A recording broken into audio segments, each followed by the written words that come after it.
Hello friends, welcome to our YouTube channel Champaran polytechnic classes. तो कैसे हैं आप सभी? आशा करते हैं आप सभी स्वस्थ होंगे, मस्त होंगे। जैसा कि मैंने आपको फर्स्ट दिन ही बोला था कि डेली आप लोगों को एक थर्मोडायनेमिक्स का 30 से 35 मिनट का एक वीडियो मिलेगा, जिसमें हम लोग 20 क्वेश्चन का एनालिसिस करेंगे। थर्मोडायनेमिक्स के उतने सारे सभी क्वेश्चन जो कि सभी एग्जाम में पूछे गए हैं, जैसे कि RRB JE, SSC JE, all state, एईजेई यानी कि असिस्टेंट इंजीनियर और जूनियर इंजीनियर, और ऑल कॉम्पिटिटिव एग्जाम यानी कि जितने सारे एग्जाम में पूछे गए थर्मोडायनेमिक्स के क्वेश्चन हैं, उन सभी का एनालिसिस हम लोग डेली कर रहे हैं। जिसका लेक्चर नंबर ये थर्ड है। इसके पहले ऑलरेडी हम लोग 2 लेक्चर कर चुके हैं। तो जो बच्चे अभी तक वो दोनों लेक्चर नहीं देखे हैं और इस लेक्चर को देख रहे हैं, उन लोगों से मैं यही अनुरोध करूंगा कि वो लोग फर्स्ट और सेकेंड लेक्चर देख के उसके बाद ही थर्ड लेक्चर को देखें, ताकि उनको ज्यादा से ज्यादा समझ में आए। ये वीडियो में आगे बढ़ते हैं और क्वेश्चन को देखते हैं। इसके पहले हम लोग 40 क्वेश्चन यानी कि 2 लेक्चर में, एक में 20 और एक में 20, 40 क्वेश्चन कर चुके हैं। आज से हम लोग 41 नंबर क्वेश्चन से देखना शुरू करेंगे, जिसमें आपका 41 नंबर क्वेश्चन है, a fan consume 20 watt of electric power and discharge air from a ventilated room at 0.25 kilogram per second. The maximum air outlet velocity is nearly. यानी कि इसमें आपसे पूछा क्या गया है, तो वेलोसिटी पूछा गया है और आपका मास का डिस्चार्ज जो है वो 0.25 किलोग्राम पर सेकेंड दिया हुआ है और पावर जो है आपका 20 वाट दिया गया है। तो आप लोगों को जैसा कि पता होगा कि आपका पावर का फॉर्मूला क्या होता है। पावर का फॉर्मूला होता है power equal to 1/2 mass flow rate यानी कि m डॉट v स्क्वायर यानी कि वेलोसिटी का स्क्वायर। तो यहाँ की वेलोसिटी हो जाएगा आपका मीटर प्रति सेकेंड और m डॉट है किलोग्राम प्रति सेकेंड। तो आपका किलोग्राम मीटर प्रति सेकेंड स्क्वायर हो जाएगा। तो ये आपका पावर निकल जाएगा यानी कि वाट पर सेकेंड यानी जूल प्रति सेकेंड वाट आ जाएगा। तो यहाँ पे पावर जो है आपको दिया हुआ है, पावर कितना दिया हुआ है तो देख लीजिए। पावर दिया हुआ है आपको 20 वाट। आप लोगों को दिख रहा होगा कि पावर जो हमारा कितना दिया हुआ है 20 वाट, पी का वैल्यू 20 वाट दिया हुआ है। उसके बाद डिस्चार्ज जो है मास फ्लो रेट 0.25 दिया हुआ है, यानी कि m डॉट का मान जो है 0.25 किलोग्राम पर सेकेंड दिया हुआ है। और आपसे पूछ क्या रहा है, तो वेलोसिटी पूछ रहा है। तो इसको हम लोग निकालेंगे तो v square equal to 2p by m dot, और स्क्वायर को इधर भेजेंगे तो v equal to root under 2p by m dot हो जाएगा, जिसमें हमको p का वैल्यू पता है और m डॉट का वैल्यू पता है। तो इसको जब आप पुट कीजिएगा इस इक्वेशन में 2 इंटू 20 बाई m डॉट का वैल्यू है 0.25। तो इसको जब आप कैलसी पे रखिएगा तो आपका वैल्यू जो है नियरली अबाउट 12.7 मीटर प्रति सेकेंड आ जाएगा, जो कि ऑप्शन नंबर डी में आपको दिया गया है। देखिए हम लोग इसको देख भी लेते हैं कि आ रहा है या नहीं आ रहा है। यहाँ पे मल्टीप्लाई कीजिएगा आप 2 इंटू 20 यानी कि 40 हो जाएगा और 0.25 है। तो इसको अगर आप पॉइंट ऊपर भेजिएगा तो डबल जीरो उसमें हो जाएगा। तो 4 में आपका कितना जीरो हो जाएगा, 4 जीरो हो जाएगा और 25 हो जाएगा। तो आप इसको कट आउट कीजिएगा और रूट निकालिएगा तो 12.7 मीटर प्रति सेकेंड हो जाएगा। आप लोग अपने कैलसी पे कर लीजिएगा इसको। तो ये थे आपके क्वेश्चन नंबर 41। इसके बाद 42 क्वेश्चन को हम लोग देखते हैं। 42 नंबर क्वेश्चन है आपका, in a reversible adiabatic process the ratio T1 by T2 is equal to.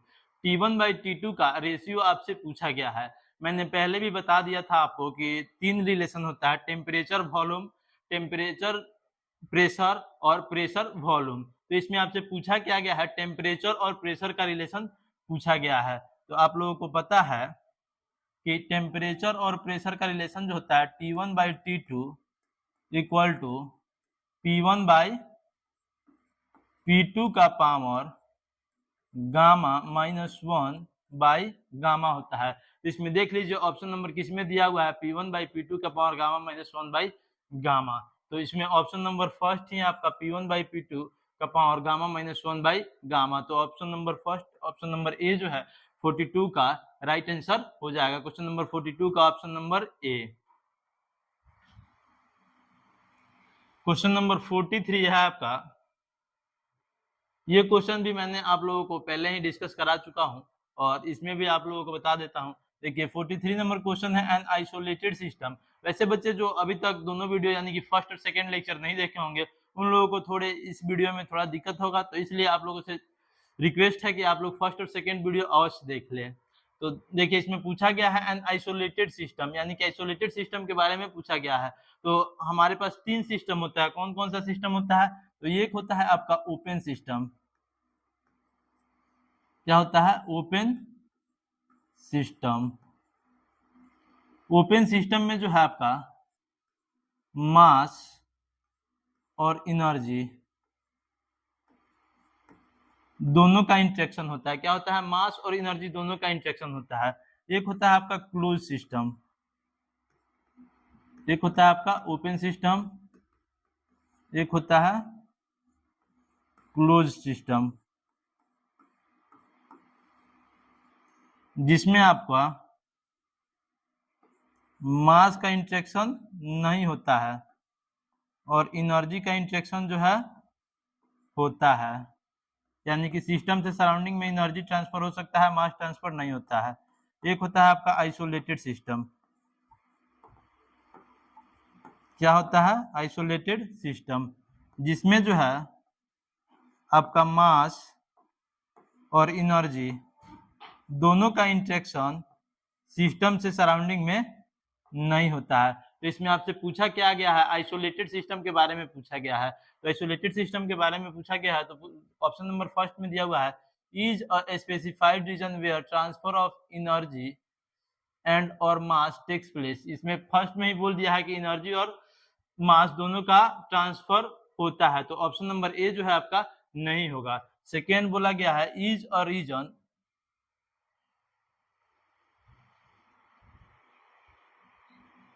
तो फर्स्ट जो है आपका नहीं होगा, तो इसको काट आउट कर दीजिए। उसके बाद है सेकेंड में आपका is a region of constant mass and only energy is allowed to across the boundary, यानी कि ओनली एनर्जी बाउंड्री को क्रॉस करे, तो वो कौन सा सिस्टम है? वो क्लोज सिस्टम है, तो ये भी आपका ऑप्शन नहीं होगा, तो ये भी कट हो जाएगा। उसके बाद होता है, बोला है सी नंबर में can not transfer either energy और मास टू और फ्रॉम द सराउंडिंग, यानी कि एनर्जी और मास दोनों का ट्रांसफर नहीं कर रहा है। ऑप्शन नंबर सी में बोला गया है, तो आपका इसका ऑप्शन जो है ऑप्शन नंबर सी वो राइट आंसर हो जाएगा क्वेश्चन नंबर 43 का। तो क्वेश्चन नंबर 43 का ऑप्शन नंबर सी जो है वो राइट आंसर है। इसके बाद हम लोग 44 को देखते हैं।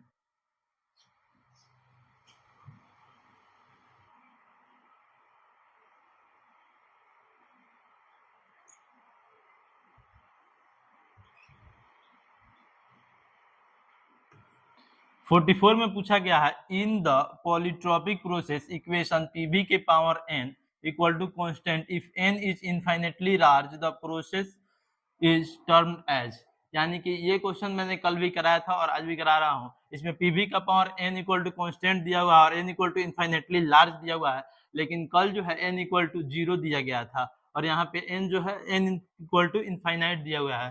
तो आपको मैंने एक ग्राफ बताया था कल, जो बच्चे वीडियो देखे होंगे वो देखे होंगे कि एक ग्राफ मैंने बताया था प्रेशर और वॉल्यूम का, जिसमें मैंने आपको बताया था कि एक ऐसे ग्राफ होता है, एक लाइन ऐसे होता है। इसमें जो है आपका पीवी के पावर के इक्वल टू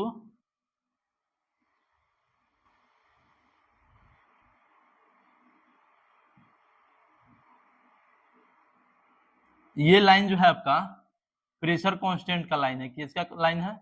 प्रेशर कांस्टेंट। तो इसमें अगर इक्वेशन आप लिखते हैं पीवी के पावर के इक्वल टू सी, तो इसमें के का वैल्यू जो है आपका 0 होता है और ये जो है आपका कांस्टेंट वॉल्यूम लाइन है। क्या है? कांस्टेंट वॉल्यूम लाइन है।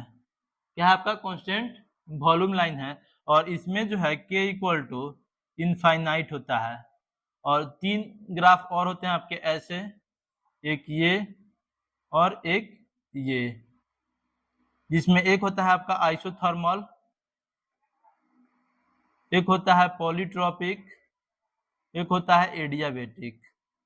आइसोथर्मल में K इक्वल टू 1 होता है, पॉलीट्रॉपिक में K इक्वल टू n होता है और एडियाबेटिक में K इक्वल टू गामा होता है। तो इसमें आपसे पूछा क्या गया है, PV के पावर n, क्या पूछा गया है, PV के पावर अगर n इक्वल टू c है तो n का वैल्यू कितना होना चाहिए। तो n का वैल्यू अगर इनफाइनाइट है तो आपका k का वैल्यू यहाँ पे इनफाइनाइट है, n की जगह पे हम k लिए हैं, तो k का वैल्यू इनफाइनाइट है तो कौन सा ग्राफ आ रहा है, कांस्टेंट वॉल्यूम ग्राफ आ रहा है, जो कि ऑप्शन नंबर फर्स्ट में दिया हुआ है। तो कांस्टेंट वॉल्यूम जो है आपका राइट आंसर हो जाएगा क्वेश्चन नंबर 44 का। इसके बाद है आपकी क्वेश्चन नंबर 45।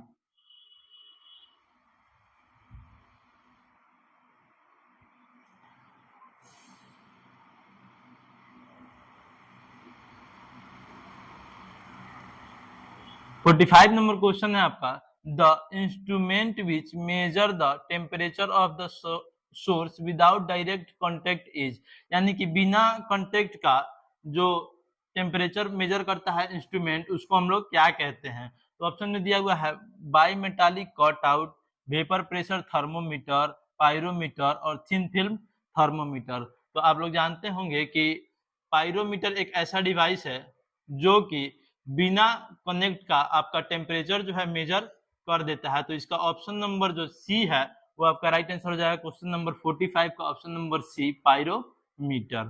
क्वेश्चन नंबर 6 है आपका, work done for an isothermal process, isothermal process बोल दिया यानी कि टेम्परेचर आपका कांस्टेंट बोल दिया। तो कांस्टेंट टेम्परेचर का कल भी मैंने इक्वेशन बताया था आपको, P1 V1 ln P1 by P2 होता है, जो कि ऑप्शन नंबर सी में दिया हुआ है, P1 V1 ln P1 by P2। तो क्वेश्चन नंबर 46 का ऑप्शन नंबर सी जो है वो राइट आंसर हो जाएगा।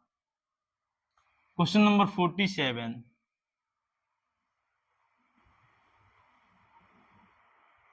क्वेश्चन नंबर 47 में बोल रहा है आपका, which of the following is correct statement for energy, energy के लिए कौन सा स्टेटमेंट जो है वो आपको सही है। तो आइए ऑप्शन हम लोग पढ़ते हैं।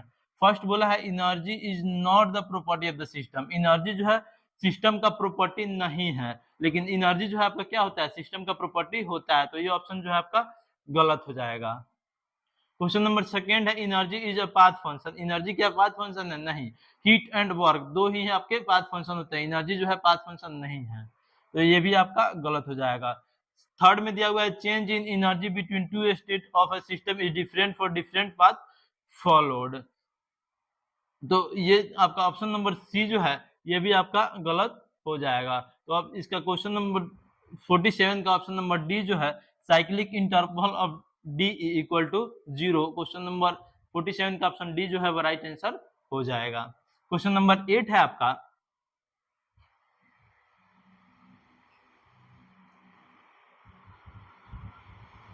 क्वेश्चन नंबर 8 है आपका, the internal energy of A system containing perfect gas depends on, internal energy जो है सिस्टम का अगर परफेक्ट गैस कंटेन करता है तो उस पे किस पे डिपेंड करेगा। तो आप लोगों को पता है कि कल भी मैंने बताया था कि Q equal to mCp delta T होता है। क्या होता है, Q equal to mCp delta T, यानी कि mass into specific heat into temperature difference. तो इसमें क्या आ रहा है, केवल टेम्परेचर आ रहा है, तो आपका टेम्परेचर ओनली जो है इसका राइट आंसर हो जाएगा क्वेश्चन नंबर 48 का।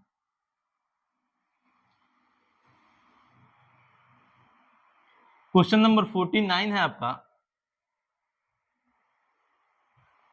क्वेश्चन नंबर 49 है, which of the following equation is incorrect where V, P, T and Q are volume, pressure, temperature and heat transfer respectively, यानी कि V से प्रेशर को, V से वॉल्यूम को, P से प्रेशर को, T से टेम्परेचर को और Q से हीट को डिफाइन कर रहा है। तो आपको इसमें कौन सा जो है वो इनकरेक्ट है। तो cyclic interval of dV equal to 0, cyclic integration of dP equal to 0, cyclic integration of dt equal to 0। तो ये तीनों जो है आपके पॉइंट फंक्शन है, क्या है, पॉइंट फंक्शन है। तो इनका साइक्लिक इंटीग्रल जो है वो 0 होता है, लेकिन हीट जो है आपका पाथ फंक्शन है, जो कि साइक्लिक इंटीग्रल में 0 नहीं होता है। तो आपका ऑप्शन नंबर डी जो है इसका राइट आंसर हो जाएगा क्वेश्चन नंबर 49 का ऑप्शन नंबर डी।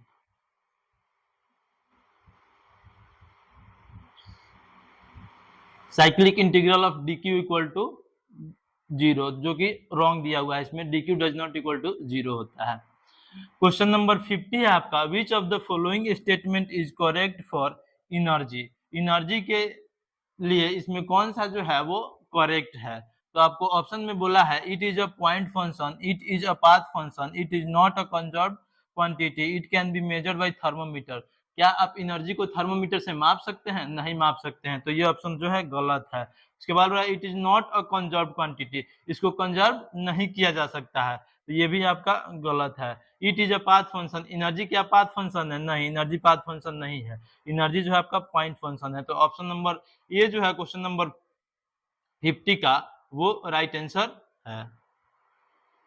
तो क्वेश्चन नंबर 50 का ऑप्शन नंबर ए जो है आपका राइट आंसर हो जाएगा।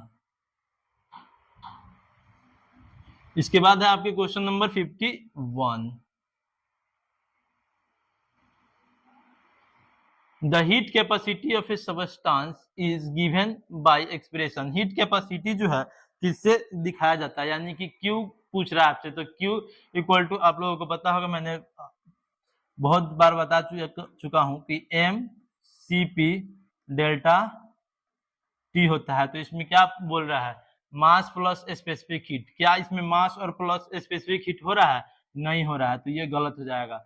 मास माइनस स्पेसिफिक हीट, क्या इसमें प्लस और माइनस का कोई खेल है? नहीं है, तो ये भी गलत हो जाएगा। उसके बाद मास इंटू स्पेसिफिक हीट, हाँ तो मल्टीप्लाई है, तो मल्टीप्लाई आपका हो जाएगा। मास बाई स्पेसिफिक हीट नहीं है, mass square plus specific heat square नहीं है, तो ऑप्शन नंबर सी जो है क्वेश्चन नंबर 51 का राइट आंसर हो जाएगा। क्वेश्चन नंबर 51 का option number C, mass into specific heat. क्यों हुआ ये भी मैं आपको बता दिया हूं कि हीट का फॉर्मूला होता है m into CP into delta T, जो आपसे पूछा गया है मास इंटू स्पेसिफिक हीट। सीपी का फुल फॉर्म होता है स्पेसिफिक हीट कांस्टेंट। 52 होता है आपका, which of the following is not an intensive thermodynamic property. कौन जो है इंटेंसिव थर्मोडायनेमिक प्रॉपर्टी नहीं है। ऑप्शन में है temperature, pressure, energy, specific volume, specific energy. तो आपका जो है इसमें पूछा गया है इंटेंसिव प्रॉपर्टी कौन जो है वो नहीं है। तो इंटेंसिव प्रॉपर्टी जो है आपका इसमें एनर्जी नहीं है। एनर्जी जो है क्या होता है, एक्सटेंसिव प्रॉपर्टी होता है और पॉइंट फंक्शन होता है। एक्सटेंसिव प्रॉपर्टी वैसे प्रॉपर्टी है जो मास पे डिपेंड करते हैं, इसके पहले ही मैं आपको बता दिया हूं कि intensive does not depends on mass. Extensive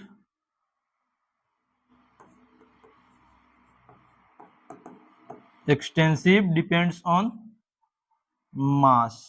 extensive जो है आपका डिपेंड्स करेगा और इंटेंसिव जो है डिपेंड्स नहीं करेगा। तो एनर्जी क्या है, एक्सटेंसिव प्रॉपर्टी है, तो यह जो है आपका मास पे डिपेंड नहीं करता है। तो इसमें पूछा गया आपको इंटेंसिव प्रॉपर्टी कौन सा नहीं है, तो एनर्जी नहीं है, एनर्जी एक्सटेंसिव प्रॉपर्टी है। तो क्वेश्चन नंबर 52 का ऑप्शन नंबर सी जो है वो राइट आंसर है। क्वेश्चन नंबर 53, ये आपका न्यूमेरिकल क्वेश्चन है। इसमें बोला गया है a piston cylinder arrangement has air at 600 kilopascal, 290 Kelvin and volume of 0.01 meter cube during a constant pressure process. If it gives 54 kilojoule of work, the final volume must be. Final volume आपसे इसमें पूछा गया है और इसमें दिया क्या हुआ है, तो आपका 600 किलो पास्कल जो है प्रेशर दिया हुआ है, 290 केल्विन जो टेम्परेचर दिया हुआ है, वॉल्यूम जो है 0.01 मीटर क्यूब। तो फाइनल वॉल्यूम आपसे पूछा गया है। तो आप लोगों को पता है कि वर्क डन का फॉर्मूला होता है W equal to P into V2 minus V1, जिसमें आपको प्रेशर दिया हुआ है 600 किलो पास्कल, V1 दिया हुआ है 0.01 मीटर क्यूब। तो प्रेशर जो है आपका 600 गुने 10 के पावर 3 पास्कल, V2 हमको निकालना है, अब V1 दिया हुआ है 0.01 और इधर W का मान दिया हुआ है आपका 54 kilo joule. 54 into 10 to the power 3, तो 10 टू द पावर 3 से 10 टू द पावर तो 3 आपका कट जाएगा। उसके बाद जो है आपके 600 और V2 माइनस V1, तो इसको सॉल्व कीजिएगा तो आपका V2 का वैल्यू आ जाएगा 0.10 मीटर क्यूब, जो कि ऑप्शन नंबर ए में दिया हुआ है। तो इसको सॉल्व करके आप लोग इसका ऑप्शन जरूर बताइएगा कि क्या होगा। मैं ऐसे ही बना दिया हूं, अभी इसको आप लोग सॉल्व करके इसका आंसर जरूर बताइएगा। इसका आंसर आपको क्या आ रहा है 53 का।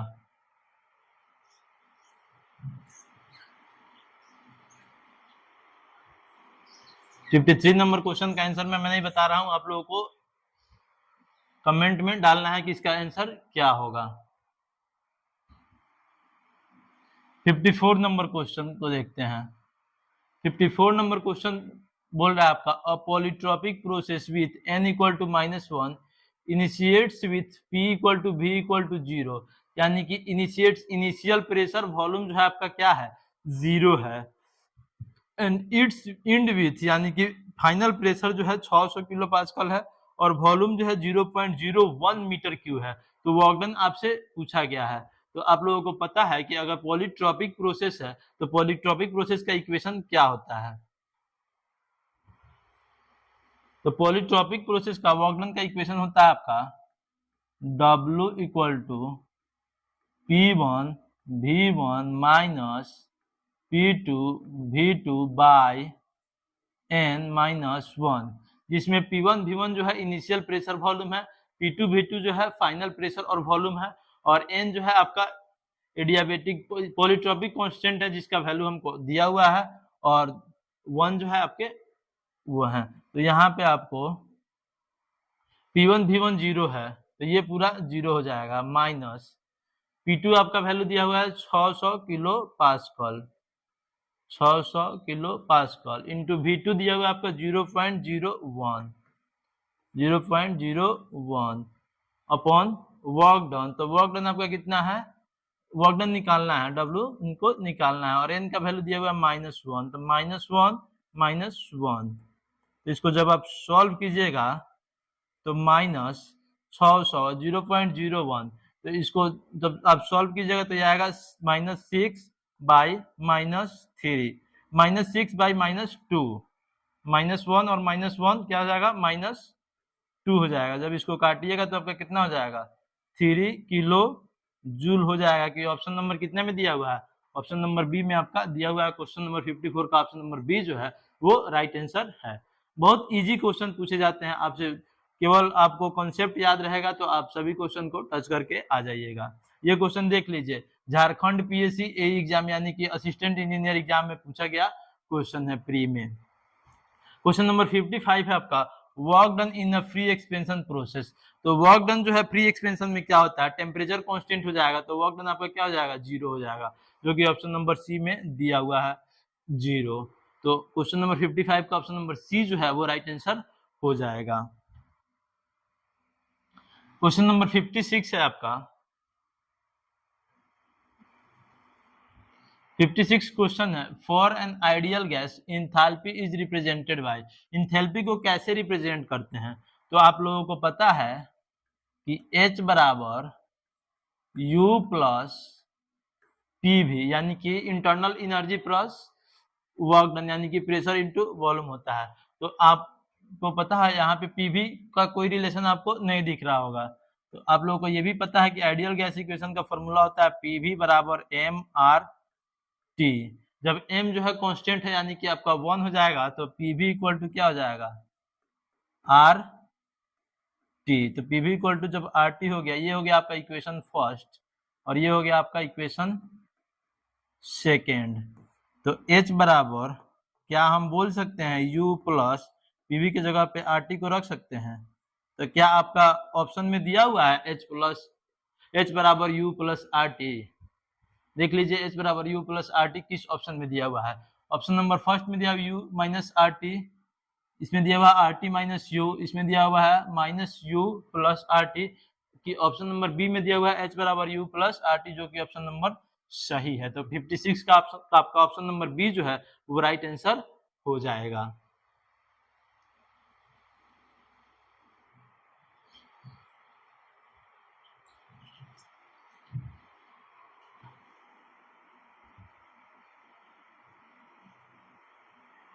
इसके बाद आपका क्वेश्चन नंबर 57, इसमें बोल रहा है which one of the following represent the energy in storage. Storage में एनर्जी को कौन रिप्रेजेंट कर रहा है? वर्क कर रहा है, हीट कर रहा है, एनर्जी कर रहा है और इंटरनल एनर्जी कर रहा है। तो आपका इंटरनल एनर्जी जो है काइनेटिक एनर्जी और पोटेंशियल एनर्जी दोनों का समेशन होता है। तो ये आपका राइट आंसर हो जाएगा option number D, question number 57 का।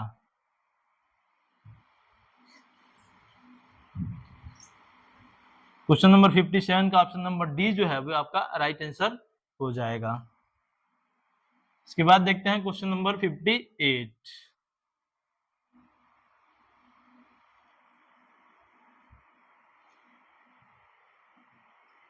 क्वेश्चन नंबर 58 बोल रहा है आपका heat transfer takes place as per. Heat transfer किस लॉ के द्वारा टेक्स प्लेस करता है?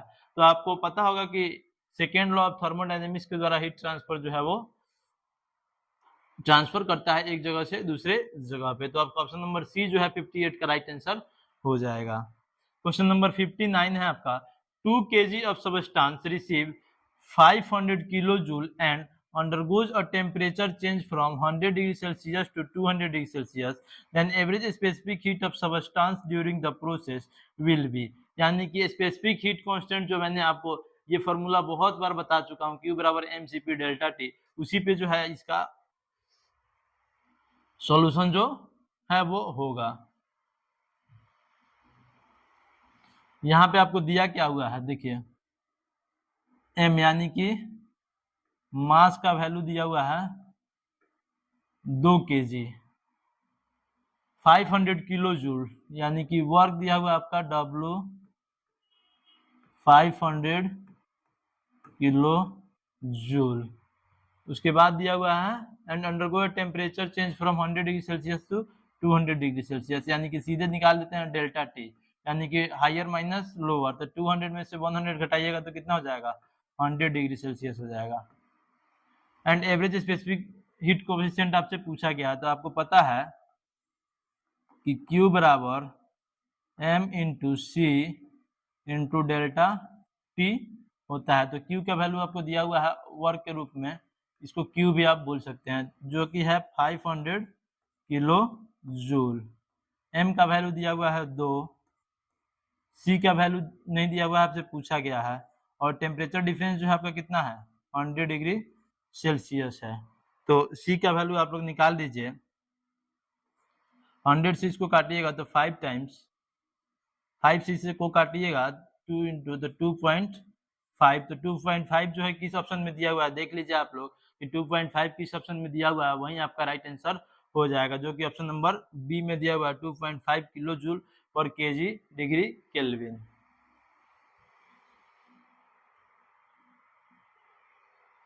क्वेश्चन नंबर 60 है आपका